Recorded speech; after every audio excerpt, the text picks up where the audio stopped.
मित्रांनो नमस्कार. दिवस 17वा डेली व्लॉगिंगमध्ये आपलं स्वागत आहे. आजच्या दिवशीचा टिफिनचा मेनू आहे, भात आहे, चपाती, मिक्स व्हेजची ग्रेव्हीवाली भाजी होती, त्याचबरोबर सोयाबीनची सुकी भाजी होती आणि डाळ आणि सॅलड.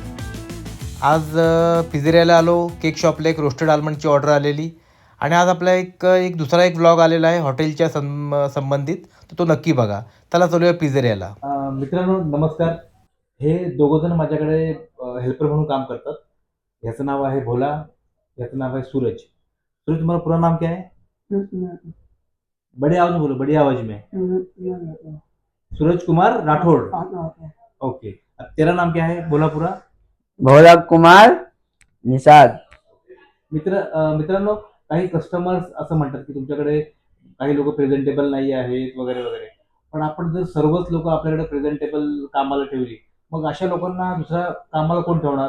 हा विचार करून मी अशा काही लोकांना प्रेझेंटेबल नसतील पण त्यांना आपल्याकडे ठेवतो आणि त्यांना चांगलं करायचं, त्यांना जरा फिनिशिंग त्यांना करण्याचा मी प्रयत्न करतो. तर ह्यांना तुम्ही सपोर्ट करा आणि आमचा व्हिडिओ बघत राहा. मित्रांनो, भोलाला गाणं बोलायची, शायरी करायची वगैरे आवड आहे. तर तो बरेच दिवस म्हणत होता की मला ब्लॉगमध्ये घ्या म्हणून. मी गाणं बोलतो, पण गाणं बोलू शकत नाही कारण कॉपीराईट वगैरे लागू शकतो. त्यामुळे गाण्याचं काय आपण घेतलेलं नाहीये, पण त्याची काहीतरी शेरो शायरी वगैरे आपण घेतले. तर बघा आणि त्या गोष्टीचा आनंद घ्या. ये दुनिया कुछ देने वाली नहीं है, अपने माँ बाप का सहारा जरूर बनो. Yes boss. यहाँ खुद से बात करने को टाइम नहीं है.